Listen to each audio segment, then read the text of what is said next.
Hey guys, George for TitleInflation.us. I initially wanted to do a video about safety and security with the economic downturn, but I'm kind of just going to go flow with the footage I got tonight. I actually got stuck in a checkpoint. They're doing police checkpoints in my city. Yesterday I got caught in one on the border of the 5. It was actually a border control checkpoint. This one they call the STEP program. I'm actually here with my daughter, and we got stuck in this, and you can't back out, and you end up getting caught in it here. I actually give the camera to my daughter. She's kind of freaking out at this point, which is... Oh, Daddy. How you doing, officer? How are you? Good. Have a good day. You too. Take care. So, anyways, this is the staging area where they had multiple police cars, paddy wagon, different types of vehicles. Don't really know exactly what they were there for. Floodlights, and they just asked me for my license, and that was pretty much it. I'm not totally aware what exactly they were doing with all the rest of the cars, but pretty involved here on just a simple city street in my area. And motorcycle cops around, and very long wait, as you can tell here. Then on the way home, I kind of ran into this gentleman. Looks like he's just on the ground. I thought he was, you know, dying or dead, but apparently just a night of partying, and he's severely drunk.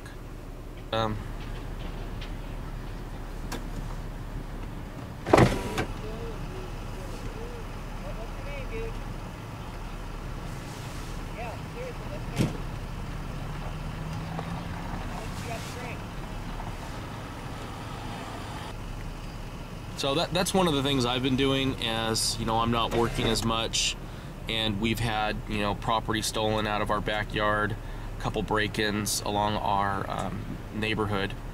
I'm getting together with the other gentlemen in the neighborhood, exchanging phone numbers, and you know, besides the obvious things like securing your home and providing personal protection, locking all your doors, it really helps to get a hold of your neighbors and, you know, get their cell phone numbers, text each other when you see suspicious individuals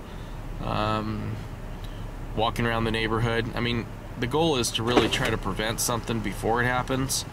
I know that might be kind of controversial with people, but that's one of the things I try to do is, you know, every night or every couple nights I'll just go in my car and just kind of do a perimeter patrol around my neighborhood. I know it's kind of weird, but it's actually opened my eyes to a lot of the things going on right outside my house. And I mean, look at this. This was just down the street. Normally I would have never known something like this was going on. And now that I'm just kind of going out and just doing a real quick drive around to see what's happening in the neighborhood, this all happened in one night too.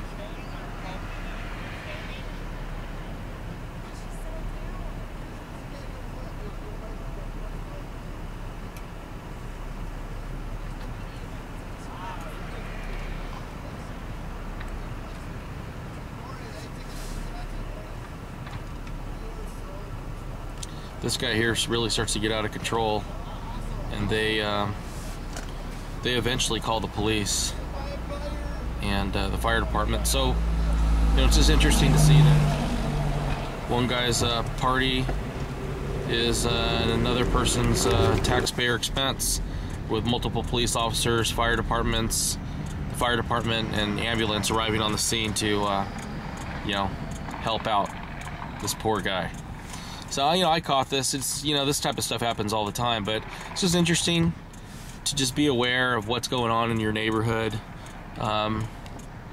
People do drive very, very crazy around my area, and it's good to know. Look on the coroner's report in your county. Oh, this is something that just happened. This happened right by my house.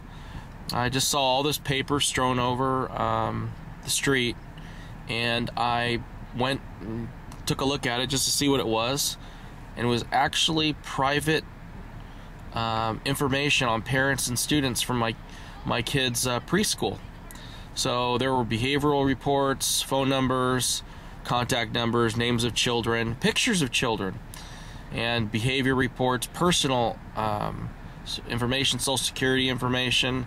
I picked up as much as I could. It took me about half an hour, 45 minutes, and it looked like someone broke into the preschool right by my house, took some teacher files, and hopefully didn't wanted something really nefarious. But as you can see here, there's pictures of kids here, and they just took it and threw it all throughout the street.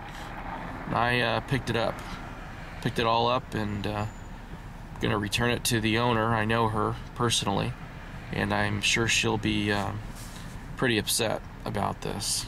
It's 2 o'clock in the morning now, as you can tell. And finally, this gentleman was tagging in my area, and the police officers responded pretty quickly. So, I mean, one of the things I'm learning is, you know, besides providing personal protection for your family, you have to get establish a relationship with law enforcement, because they're kind of the buffer between you and some of the criminal elements.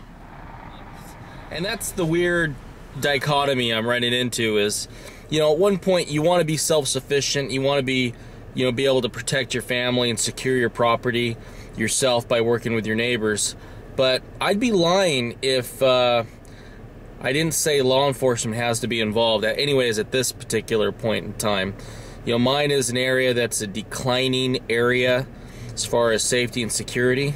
It's almost like you got to get together with your friends, family, neighbors, and law enforcement, try to turn the tide of all the criminal activity that's going on in my local area. I mean, personally, anyways, that's my story. I don't know if it matches with your story, but until I'm able to move out of my area, this is what I got to deal with. George for Title, inflation.us. Take a look at the sidebar, guys. Subscribe to the newsletter. You won't regret it.